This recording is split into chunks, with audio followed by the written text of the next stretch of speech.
The verdict of the jury being recorded as guilty, the case is remanded for an investigation prior to sentence, 6 weeks from this date. Bail is continued. All witnesses, including the defendant, will kindly report to the probation office on the 5th floor. Court is adjourned.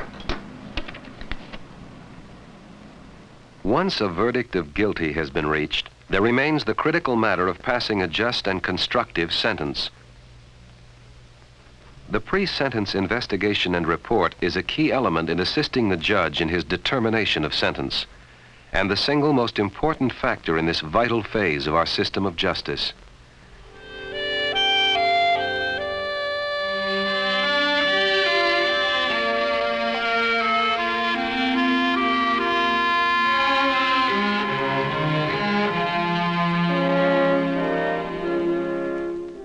The primary objective of the pre-sentence report is to focus light on the character and personality of the defendant, to offer insight into his problems and needs, to help understand the world in which he lives, and to learn about his relationships with people.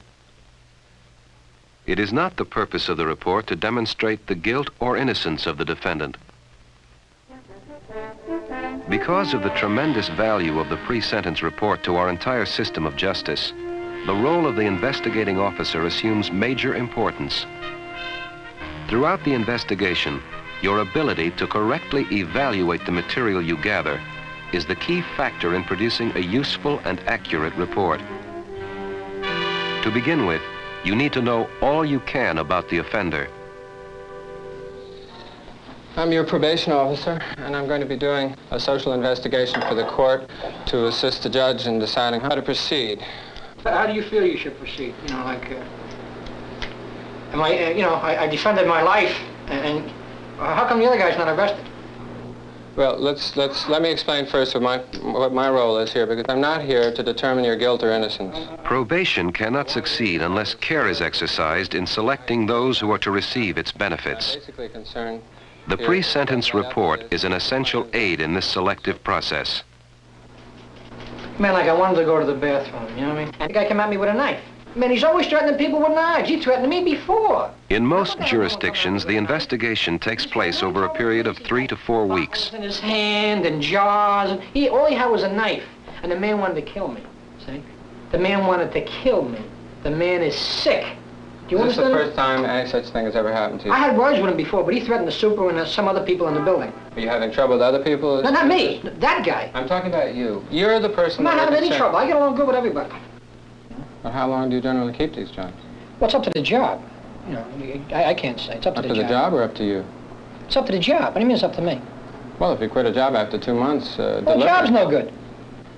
You've had jobs you didn't quit after 2 months? You know, you had them a month, you didn't like them? But look, you're what, you're 36 now? Yeah. And how many jobs have you had over the last few years? Throughout the investigation, it is vital that you keep clearly in mind the larger purpose that this report will serve. You know, I want to get a job like that I really dig. You know, I really like. Then I'd never quit. Then I'd stay there.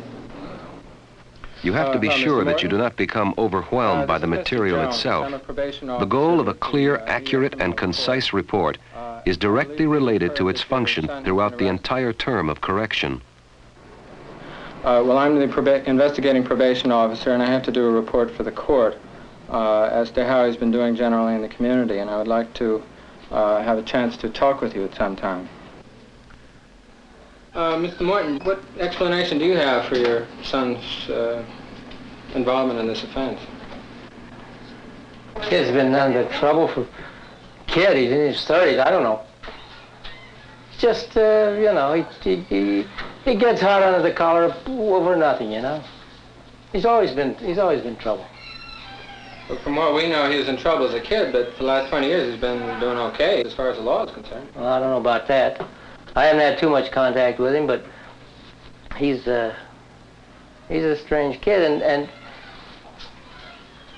I really don't have any explanation about it. I know I expected something like this, you know. I thought maybe eventually something like this would happen, but he drifts from one place to another, and you know, if you do that, you're bound to get in trouble. What is essential is accuracy, objectivity, and concise, specific information. Glib generalizations should be avoided. Or, you know, as I told you, I turned him in once. We just couldn't take it anymore, and I just went down and turned him in. Mr. Lawrence, even though this fellow had been only on the job for a short period of time and he had this temper tantrum, you still made considerable effort to keep him on the job. You seem to feel that there was something really good about this fellow. Well, I did. First of all, he was reliable, and when I asked him to do something, or in his deliveries, I very seldom had to find out where he was. I never found that he sat at a luncheonette or a place and had a couple of beers or something like that. He did his job. As I said, he gets along well with the customers. He got along with some of the toughest customers we had. He seemed to be able to get along with them fine. And in the market, you know, he was steady. Did you actually take him back, knowing now what's happened? Well, yes, I think I would. In fact, I know I would. I'd take him back because I understand him now, and I think that I could really help him. I really do. I think, you know, that if you just left him alone, he was fine. I don't think he really liked to take orders, you know.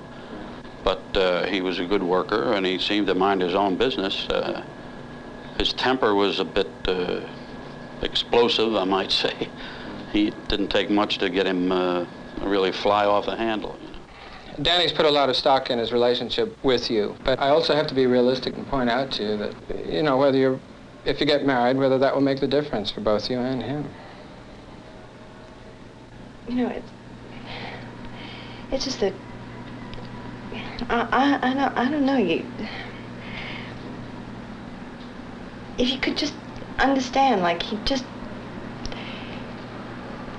I think if he could be with me, you know, like we've been together.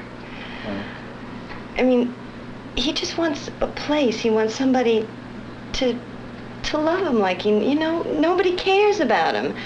It's like nobody ever really cares or thinks very much of him, and he tries, and he goes out and he works, and it's just like if you could get him a job where he could, like, really do something by himself, you know, on his own. And then if we were together and then he had a place, like one place, and somebody who really, I really do care about him. I mean, I really do. Can you understand what I mean? I mean, he just wants...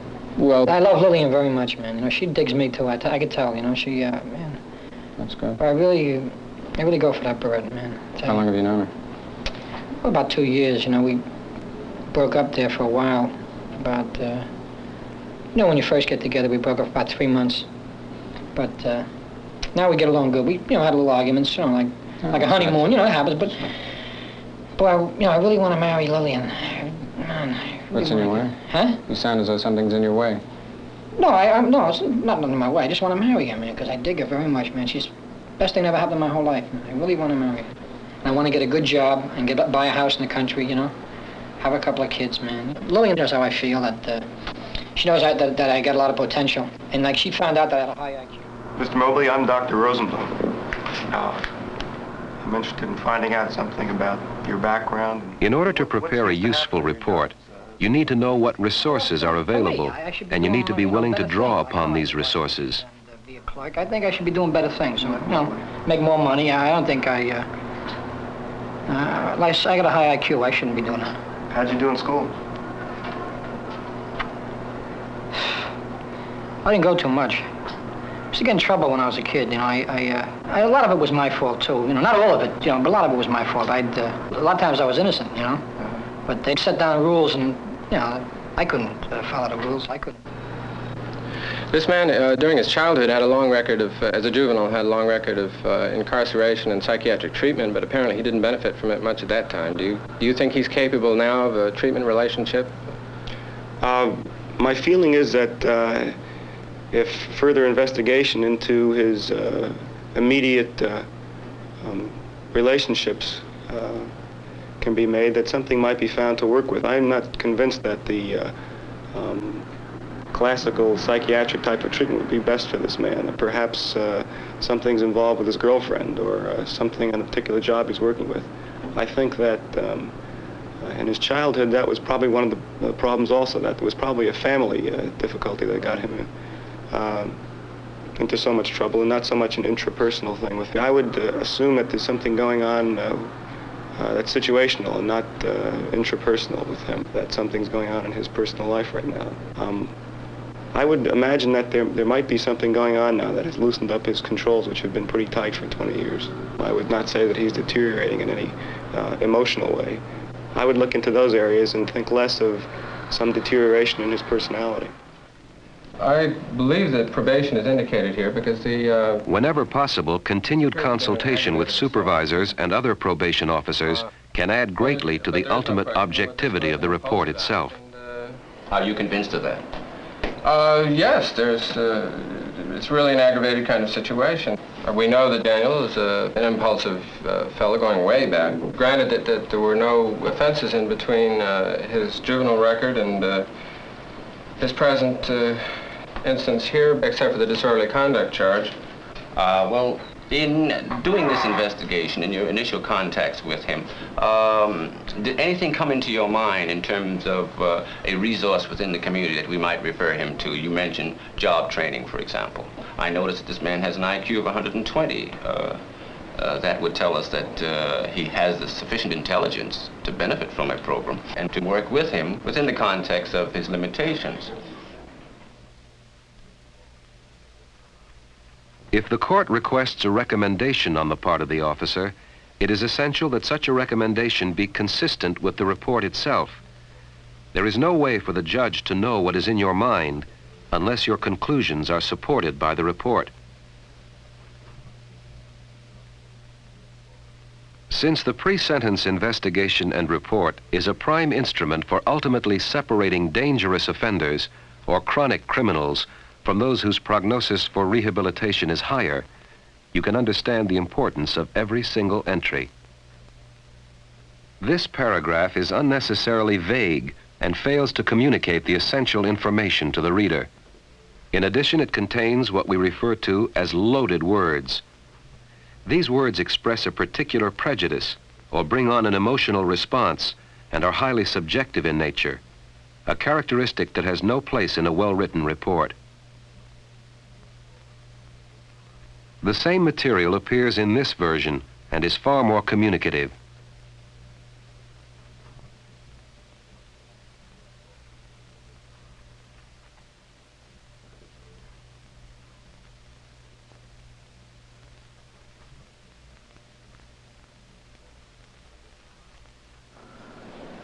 Sonny, I noticed that you've gone way to different extremes in terms of work. As in all procedures involving a relationship between human beings, there are recognizable pitfalls. What does this damn system have to offer me? Like I said, you white guys got it all sewed up.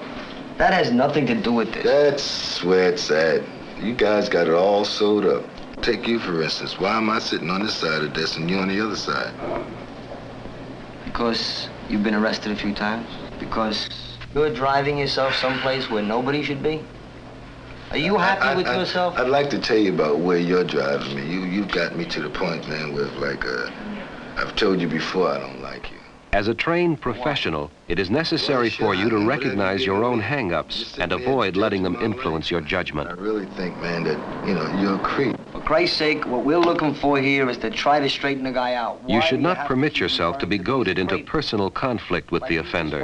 This kind of activity will, in the long run, affect your objectivity. I'm getting to hate you as much as you're not interested in me at this point. The only thing is, if you were in my shoes, what do you do? We've finally reached a mutual agreement. We both don't like each other. You can bet on that. Now, what do we do 2 weeks from now when we go to court? And I've got to make a recommendation to that court in terms of treatment. The last time your parents took care of your checks that you forged, right? They did, yes. They did then, but they don't seem to want to help me anymore. What do you think happened this time? I don't know. You should avoid any emotional involvement with the offender. They just don't seem to care about me anymore. Really, I have nobody to talk to except maybe you. I feel kind of close to you. Good, I'm glad of that. And I certainly hope that I'm going to be able to help you. You know, you really remind me of my grandmother because I don't get to see her that often, but when I do see her, she talks to me the way you do, and she understands me, I think, and I think maybe you understand me too. And I don't know, I don't understand what's wrong with my parents. I mean... Frequently, the offender tries to manipulate the investigating officer to the detriment of both the investigation and the report that follows. Talk to my mother. I know that they can cover the money. Would you ask them to help me this time? And I'll do whatever you say. I'll do anything you ask. I'll get help. I'll go to a doctor. I'll do anything. Okay. He apparently... Since you will be exposed to a variety of complex personal problems which may intrigue you, but which you may not be equipped to handle, it is essential that you remember the prime goals of your work. You can then guard against trying to do those things for which you may not be qualified. I'm not my brother. I'm me. It seems as if you're just wasting your years now, doesn't it? There doesn't seem to be any focus to your life. I think that you are doing things to call attention to yourself. I think that you're a disturbed individual. I think that you need to be seen by a psychiatrist. You will become increasingly aware of the signs indicating the need for other help, and you can make your recommendations accordingly.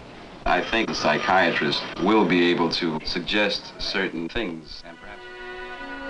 The pre-sentence report is essentially a basic working document in judicial and correctional administration. It performs 5 functions. It aids the court in determining the appropriate sentence. It aids the probation officer in his rehabilitative efforts. Charles Nelson.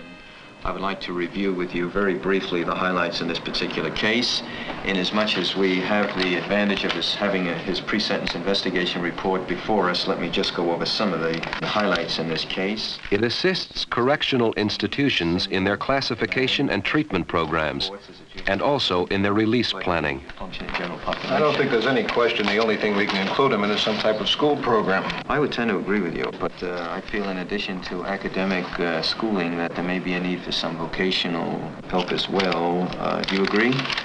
Not completely. I think that we should expose him to a general educational program until we find out more about his capabilities, because it appears to me that he's had retarded social development, which may have affected his intelligence.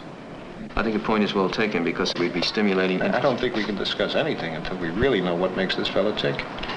Well, if we get short, I agree. But short of having that, I think we can utilize the pre-sentence investigation report. Just recently when he's... Now, we have before us this pre-sentence report, which actually will form the basis of our judgment today. The pre-sentence report furnishes the parole board with information pertinent to its consideration of parole.